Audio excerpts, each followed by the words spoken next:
네, 이어서 월요일장 이슈를 살펴보는 미증시 인사이트. 오늘 이 시간 유한타증권의 유동원 본부장님 모시고 자세한 이야기 나눠보도록 하겠습니다. 본부장님 어서 오세요. 안녕하십니까.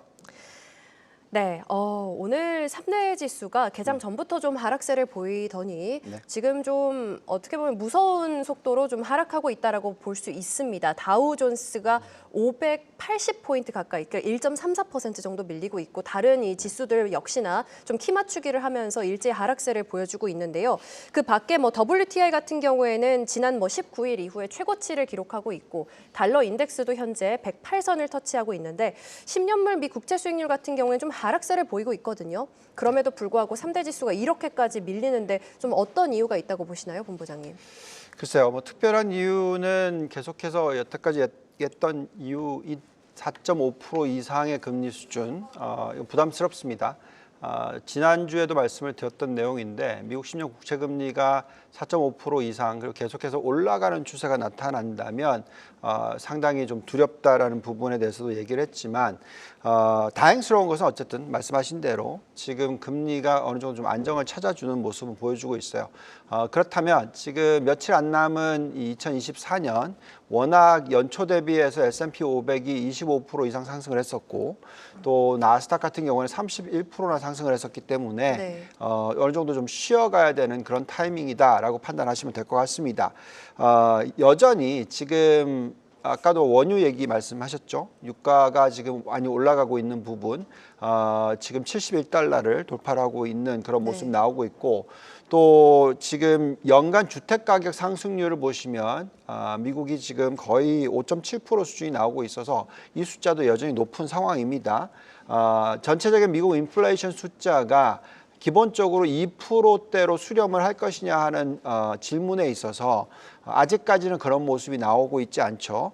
5년 뒤 또는 5년 뒤에 5년, 10년 뭐 전체적인 인플레이션 전망치를 한번 보시면은 대부분 약 2.3%에서 2.4% 수준이니까 이 부분이 약간 좀 부담스럽다 이렇게 판단을 하고 있는 것 같습니다. 또한 또 다 아시는 내용이겠지만 미 연준이 금리를 내년에 한 차례밖에 안 내려줄 수도 있다. 뭐 이런 의견이 나오고 있죠. 그래서 계속해서 제가 볼 때는 금리에 대한 부담과 올해 워낙 많이 오른 부분에 따라서의 어떤 조정이 지금 나타나고 있다라고 판단하시면 될 것 같습니다. 뭐 그렇다고 해서 이게 장기적으로 나타나는 흐름은 아닐 거라고 생각은 하고 있습니다. 네, 그렇군요. 뭐 말씀을 해주셨지만 자연스럽게 오늘 이슈로 좀 넘어가 보자면 내년에 이제 연준이 금리 인하를 뭐 애초에 예상했었던 뭐 4번 인하해서 이제 2번 뭐 적게는 1번까지 좀 할 수 있다라고 이야기가 나오고 있음에도 불구하고 지금 내년에 S&P 500 지수가 지금 수준에서 한 20% 더 추가 상승한 7,100선까지도 도달을 하면서 마감을 할 수 있을 것이다. 이런 강한 전망이 어떻게 보면 나오고 있는 거거든요. 네. 그거에 대해서는 좀 어떻게 생각하세요? 네, 뭐 저도 같은 의견을 가지고 있는데요. 그러니까 중요한 부분이 이렇습니다. 만약 금리가 계속해서 올라가는 추세, 즉 지금 4.6%까지 갔다가 내려오고 있지만 그게 아니라 좀 지나고 나면 5% 그리고 또 내년 연말까지 6% 뭐 이런 식으로 상승을 한다라는 가정이 들어가게 되면 큰 문제죠. 그러니까 그렇게까지 숫자가 나올 수 있다라고 두려워하는 이유는 이렇습니다. 지금 보시면 미국의 GDP 성장률이 3% 이상이 나오고 있어요. 여기에 아까 보여드렸던 인플레이션 숫자가 2%대 중반이 나왔다고 칩시다.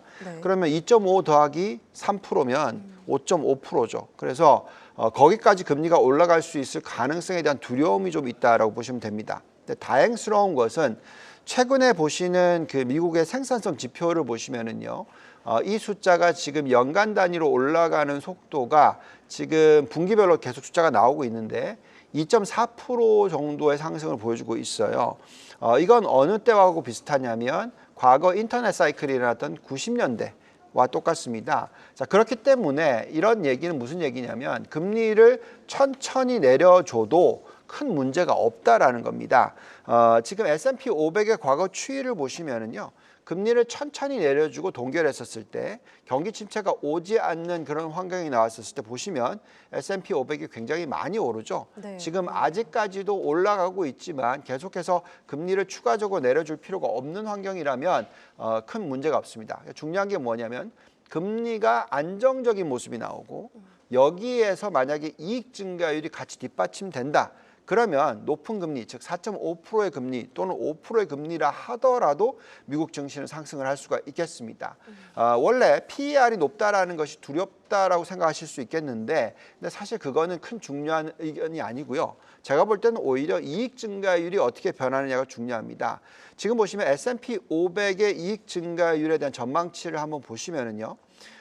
내년도에 얼마까지 올라갈 거냐? 14.8%. 예, 다음을 좀 넘겨주시면 좋겠는데 지금 S&P 500의 이익 증가율이 14.8% 정도 나올 거고 매출 증가율이 5.8% 정도 나올 거다라고 예측이 되고 있다는 것은 그만큼 펀더멘털 튼튼하다는 얘기입니다. 그래서 결국 S&P 500에 대한 전망치를 분석을 해보면 우리는 이렇게 결론을 내릴 수 있을 것 같아요.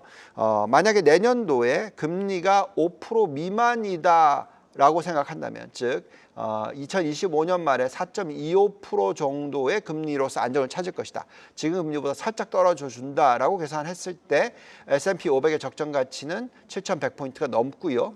나스닥의 적정 가치는 25,000포인트가 넘습니다. 네. 그래서 또 다시 한번 내년도에 S&P 500이 금리만 안정을 찾아준다면 계속 올라가는 모습이 아니면 20% 이상은 올라갈 수 있다는 것을 감안하시고 나스닥은 오히려 더 많이 올라갈 수 있겠죠. 그만큼 펀더멘털이 튼튼하기 때문에 그렇다라고 말씀을 드리겠고 지금 기업들의 실적은 그만큼 펀더멘털적으로 뒷받침되고 있는 상황에서 금리만 좀 안정을 찾아주는 것이 중요하겠다라고 말씀을 드리겠습니다. 정말 짧게 여쭤봐야 될 것 같은데 그렇다면은 트럼프 당선인이 금리에 미칠 영향이 좀 어떻게 작용할 것으로 보시는지도 궁금하거든요.